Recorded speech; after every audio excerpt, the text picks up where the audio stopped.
Reprise du débat. De Drummond. Merci, M. le Président. Je pensais qu'on n'y arriverait pas, mais quand on s'attend à une petite journée tranquille, on se rend compte que ça peut être excitant dans cette Chambre. M. le Président... choix de mots, hein. Super. Monsieur le Président, je vous annonce tout de suite que je vais partager mon temps avec l'inénarrable député de Longueuil-Saint-Hubert, ce qui veut dire que le ton va être relativement calme et posé pour les 10 premières minutes, puis ensuite, ça devrait s'animer un petit peu avec mon collègue qui va prendre la parole. Monsieur le Président, d'entrée de jeu, je tiens à dire que ce n'est pas une mauvaise nouvelle qu'on arrive au terme de l'étude de ce projet de loi. On est en train de regarder les amendements proposés par le Sénat et venant d'un bloquiste, là, je vous invite à marquer la date sur un calendrier. Je veux saluer la rigueur du travail qui a été effectué par certains sénateurs. Je sais qu'il y en a qui ont pris ça à cœur, ce mandat-là, de proposer des amendements, d'améliorer un projet de loi qui est toujours perfectible, c'est vrai. Je veux saluer le travail de ces gens-là qui ont pris ça à cœur, qui ont voulu faire une différence en nous retournant un document qui est, selon leur point de vue, amélioré. D'ailleurs, c'est pas pour rien que dans la réponse du gouvernement, il y a une très grande proportion des amendements proposés qui sont acceptés, qui passent le test et qui vont se retrouver dans la version finale que cette Chambre va retourner au Sénat. Alors, je salue ce travail-là. Je salue aussi le travail de tous les parlementaires qui ont travaillé qui ont travaillé sur C11, antérieurement C10, parce que je rappelle que c'est un projet de loi qui est arrivé sur nos tables en novembre 2020. Ça fait un bout de temps. Mais quand ce projet de loi-là est arrivé, c'est un projet de loi que l'industrie culturelle, que notre système de radiodiffusion québécois et canadien attendait déjà depuis des décennies. Pas de mise à jour depuis le début des années 90 de la loi sur la radiodiffusion. Je travaillais à l'époque à la radio, Monsieur le Président, on s'en est déjà parlé, vous et moi.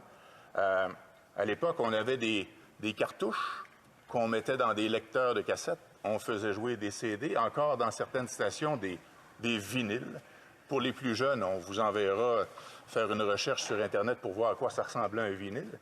Mais tout ça pour dire qu'aujourd'hui, on ne sait même plus ce que c'était ces équipements-là, tellement c'est un milieu qui a changé.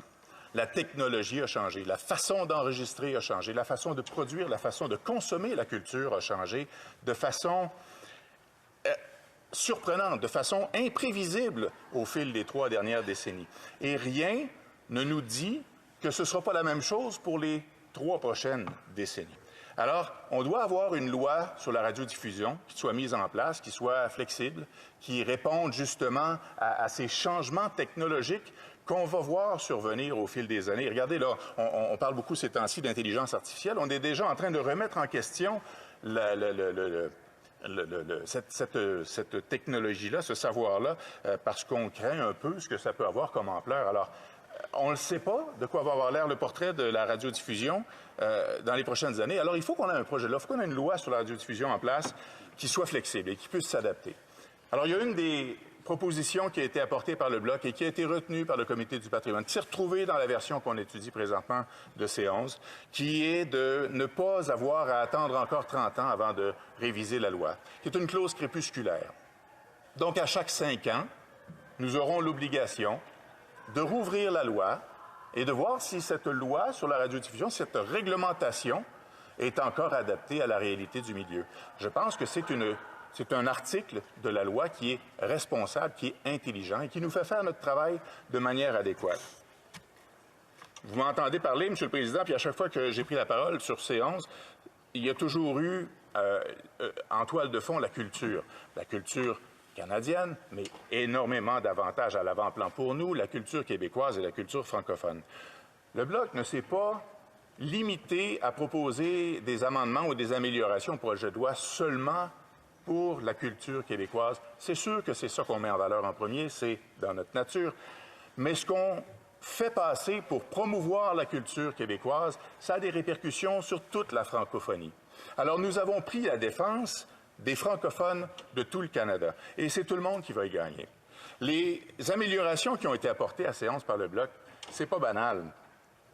Ça va faire en sorte que sur les plateformes de diffusion numérique, on va pouvoir trouver aussi, comme on le fait à la radio traditionnelle, le contenu de nos créateurs québécois, de nos artistes, de nos chanteurs, auteurs, compositeurs. Ça va faire en sorte que sur les plateformes de diffusion vidéo, les Netflix, les Disney+, etc., bien, sur ces plateformes-là, on va aussi voir le talent de nos créateurs. Et ça, c'est pas banal parce que présentement, M. le Président, on est sous-représenté. Et là, il y a eu toute une espèce de désinformation qui s'est bâtie autour de ce concept-là de découvrabilité.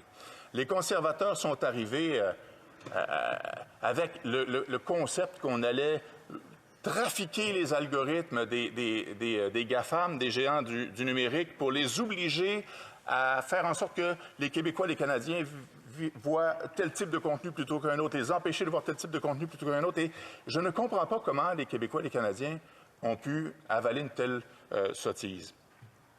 Parce que c'est pas ça du tout que ça fait une réglementation comme celle qu'on met en place, M. le Président. Ce que ça fait, c'est que ça met notre culture, ça met notre industrie qui génère des milliards annuellement.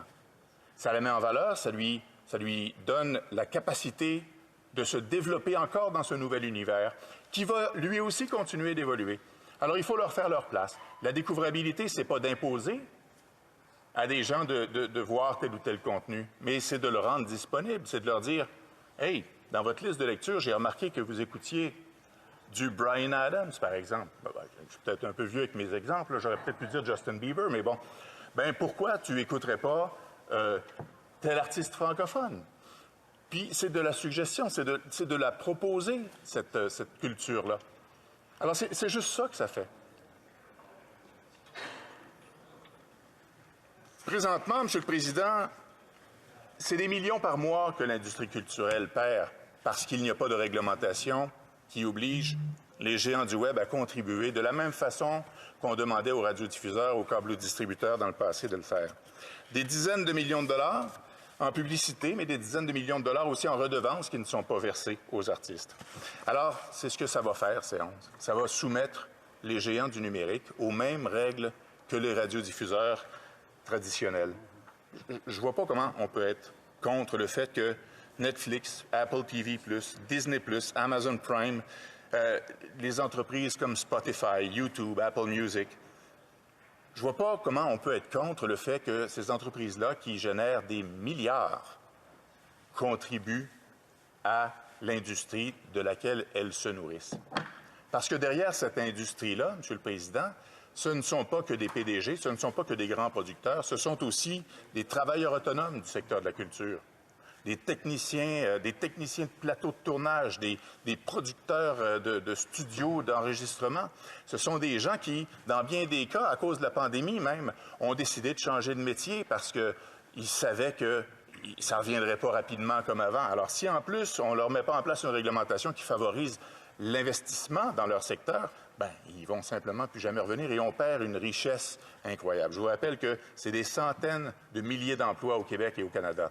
C'est des milliards de dollars en revenus, la culture et la radiodiffusion. C'est, ma foi, prêtez-moi l'expression latine, un no-brainer pour moi, de faire en sorte que ceux qui en bénéficient y contribuent.